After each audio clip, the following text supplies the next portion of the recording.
Bai, Blanka Urkel sailburuaren hitzak behar ditugu ekitaldia amaitzeko.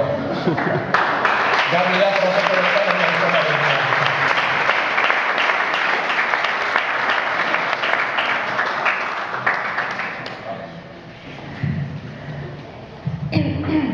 Bueno, egun on guztioi, eskerrik asko gurekin momentua konpartitzeagatik eta batez ere zorionak saritutako guztioi. Zorionak eta mila esker, benetan, egunero egiten duzuen lan bikainagatik, euskarazko kazetaritza merezi eta behar duen lekuan jartzeagatik, eta batez ere kalitatezko kazetaritza egiteagatik.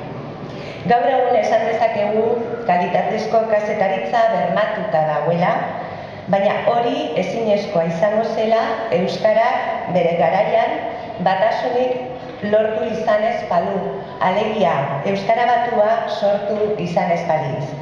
Ibon Sarasolak aurtengo Euskadi ikerketa sarian aipatu zuenez, euskaltzaindiak euskararen batasuna lortzeko eredu bikaina sor zezakeen, baina eredu hori gizarteratzea ezinbestekoa zen, jendeak horri erreparatzea. Eta hor, gizarteratzeko prozesu horretan, Ricardo Arregiren irudia, haren lana, erabakigarria suertatu zen. Arregik asmatu zituen euskalduntze eta alfabetatze planak ordenatzetik etorri ziren gau eskolak eta bar. Hortxe dago koska. Euskara batua eta alfabetatzearen arteko hezkuntza horretan. Izan ere, Arregik honela zioen 60an. Euskeraz dakiten gehienak ez dakite ez euskeraz irakurtzen, ez euskeraz idazten. Herri batek indartsu bizi nahi baldin badu, kulturaren beharra du eta gaur egunean kultura gehien bat idatziaren bitartez egiten da, zabaltzen da barkatu. Beraz, Euskal Herriak herri bezala indartsu bizi nahi badu, idatziari bideak zabaldu behar dizkio, zioen, esan dudan bezala, Ricardok 60an. Zorionez, Ricardo Arregik zuen kezka hori uxatu egin zen urteak aurrera egin ahala. Euskaraz irakurtzen eta idazten dakigunok gehiengoa gara.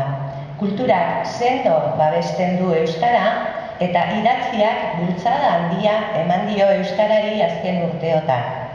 Eta hor, idatzian, zuek guztiok, euskal kazetariok, protagonismo nagusi bat izan duzue. Eskerrik asko berriz ere. Ricardo Arregi kazetaritza sariaren helburua euskarazko kazetaritzaren kalitatea, bikaintasuna eta berrikuntza bultzatzea da. Aldagai horiek guztiak bete dituzte urte luze hauetan lehiaketa honetan saritutako guztiek, eta argi dago aurten ere parte hartzaile guztiek osagai horiek guztiak bete dituztela. Zorionak kazetari berriaren saria irabazi duen Miren Garaterentzat. Euskitzek egin zuen ibilbide bera egitea opa diot Mireni. Baina baita, nola ez, Carlos Zurutuzarentzat ere sari nagusia. Beretzat irabazi duelako, beretzat izan delako.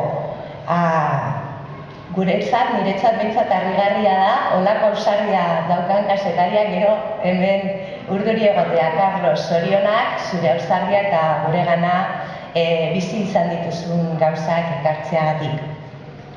Beranduegi telebistarako ez daukat zunetarik.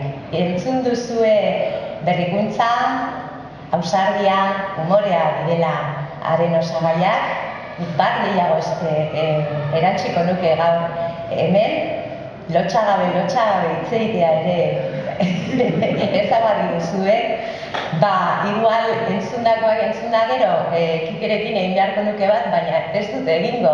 Niri iruditzen zait kritikoa izatea herri honek ezinbestekoa duen beste osagai bat dela. Eskerrik asko. Eta zorionak.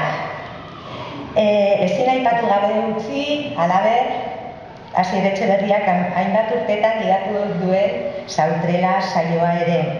Euskal literatura sustatzen hainbat urtetan egin duen lan apartagarri. Asier, erronkari eutsi egingo dit. Benetan zorionak.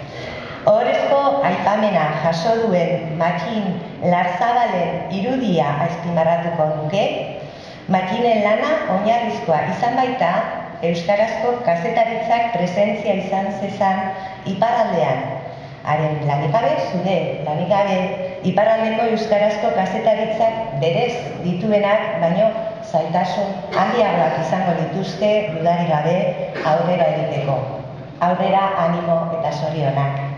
Amaitzeko, Txillardegi gogora ekarri dugu, zer esan aurten utzi gaituen gizon horri buruz.